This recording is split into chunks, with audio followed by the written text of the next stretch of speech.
تعلقات بہتر نہیں ہم اور خراب کریں اس طرح سے جا رہے ہیں. جی پہلی بات تو یہ ہے کہ سعودیہ ایران کو بالکل الگ نہیں کر رہا، اور بلکہ اس نے ملنے کی درخواست بھی کی ہے کہ ہمارے اس اتحاد میں شامل ہو.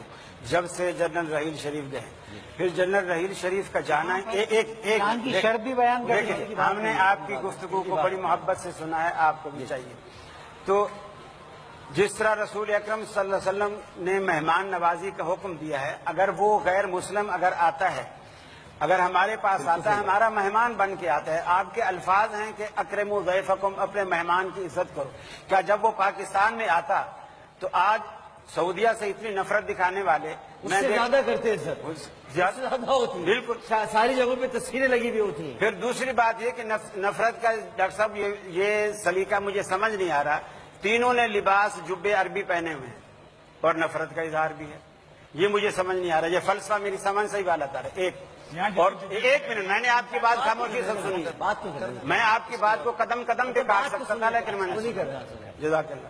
اور دوسری بات یہ، رسول اللہ علیہ وسلم کے پاس یہودی آ کے مہمان ٹھہرتے ہیں، رات کو رہتے ہیں، آپ ان کو کھانا کھلاتے نجران کی عیسائی آتے ہیں. جی، آپ ان کو اور یہ بھی نہیں کہتے کہ برتن تم اپنے گھر سے لاؤ، چونکہ تم نان مسلم ہو، میں اپنے برتنوں میں کھانا نہیں کھلاتا. آپ نے اپنے برتنوں میں کھانا کھلایا، اور وہ کوئی بیماری اس کو پیٹ کی ایسی لاحق تھی، رات کو وہ بستر ہی گندا کر کے چلا گیا، لیکن رحمت عالم صلی اللہ علیہ وسلم نے ایک لفظ بھی اسے نہیں بولا، اس لیے کہ وہ مہمان ہے. آپ نے مہمان نوازی کا حق ادا کیا اور میزبان ہونے کا بھی حق ادا کیا. حتیٰ کہ واپس وہ تلوار لینے آیا، آپ نے ایک جملہ بھی اس کو ایسا نہیں کہا کہ اس کے دل کو تکلیف پہنچے. مہمان نوازی کے حق میں یہ بھی شامل ہے کہ اس کی بیوی کو بھی پورے بہت سارے دیے جائیں. ویسے سوال میرا ایک اور بھی یہ دیکھیے بات ہی نہیں ہے نا، بات یہ نہیں ہے.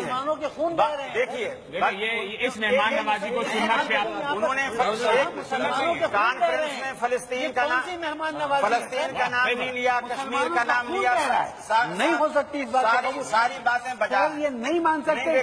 جن مسلمانوں کا خون بہ رہا ہے، جن ماؤں بہنوں کے پردے چھینے جا رہے ہیں. لیکن میسمی صاحب نے ایک بات کہی کہ ایران ہمارا پڑوسی ملک بھی ہے، اس میں کوئی شک نہیں، ہمارا پڑوسی ملک ہے، مسلم ملک ہے، اس میں بھی کوئی شک نہیں. لیکن جو دوسری بات ہے، جب بھی پاکستان پر کوئی مشکل آئی، ایک وقت بتا دیجئے کہ ایران نے ہمارا ساتھ نہیں، مگر ہمیشہ سعودی عرب نے ساتھ نہیں. مگر ہمیں سب سے سعودی عرب نے ساتھ پہلے تسلیم ایران نے کیا. اچھا ویسے سب سے پہلے تسلیم ایران. میں بتا رہا ہوں سعودی عرب نے ہمارا ساتھ دیا مشکل میں، اس میں کوئی شک نہیں ہے. میں آپ سے یہی بات عرض کر رہا ہوں جو میں سمجھانا چاہتا ہوں، عرض کرنا چاہتا ہوں. آپ ایران کو نہیں چھوڑ سکتے، وہ آپ کا پڑوسی ہے. سعودی عرب کو نہیں چھوڑ سکتے، وہاں مکہ مدینہ ہے. دونوں کو نہیں چھوڑا جا سکتا، اور ہمیں ڈائیلاگ کرنا چاہیے ان کو ملانے کے لیے. ان کو دوستی کرانی چاہیے. یہ شاہ فیصل نے کیا کہا تھا پاکستان کو؟ اسلام کا خلا کہا تھا نا. شاہ فیصل نے کہا تھا تو اسلام کا خلا بننا ہے نا پاکستان کو. ہمیں ملانا چاہیے. ہم لڑ کیوں رہے ہیں؟ ہم یہ کیوں کہہ رہے ہیں کہ ایران کو تنہا کر دو، اس کو دور کر دو؟ نہیں کرنا چاہیے، ملانا چاہیے. ملانا چاہیے. جی سب پہلی بات تو میرے جیسے شخص کے لیے یہ تھوڑی سی بڑی پریشان کن ہوتی ہے کہ ہم پاکستان میں رہتے ہیں، لیکن ہماری رگ غیرت اتنی پاکستان کے حوالے سے نہیں پھڑکتی جتنی سعودی اور ایران کے حوالے سے پھڑکتی ہے. جو رائٹ بات ہے، رائٹ چیز ہے، اس پہ تو ہمیں آپ نے بھی لفظ بولا حق گوئے، یہ درست ہے. لیکن ہمیں بجائے کسی دوسروں کی وکالت کرنے، ہمارا اپنا مسائل، ہمارے اپنے مسائل ہیں.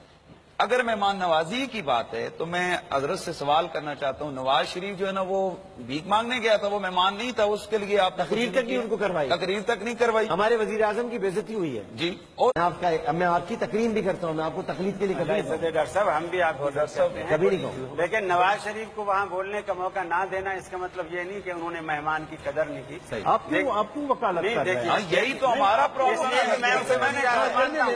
آپ انہیں کر دیں. میں اس ملک میں ہوں اور اس ملک کے وزیر اعظم ہیں، مہمان اور یہ سعودی عرب کی سعودی عرب کی وکالت ہونی چاہیے، کیوں نہیں ہونی چاہیے؟ ہمارے رمضان چیفا صاحب ہم سب کے محترم ہیں، لیکن یہ رمضان نہیں. ایک منٹ. اور آپ عزت دینے کے لیے آپ یہاں بٹھاتے ہیں. جی جی. لیکن پوری مجلس میں آپ نے ان سے ایک لفظ بھی نہیں بلوایا، تو اس کا مطلب یہ تو نہیں ہے کہ آپ نے رمضان صاحب اگر یہی دلیل ہے تو بہت خوب.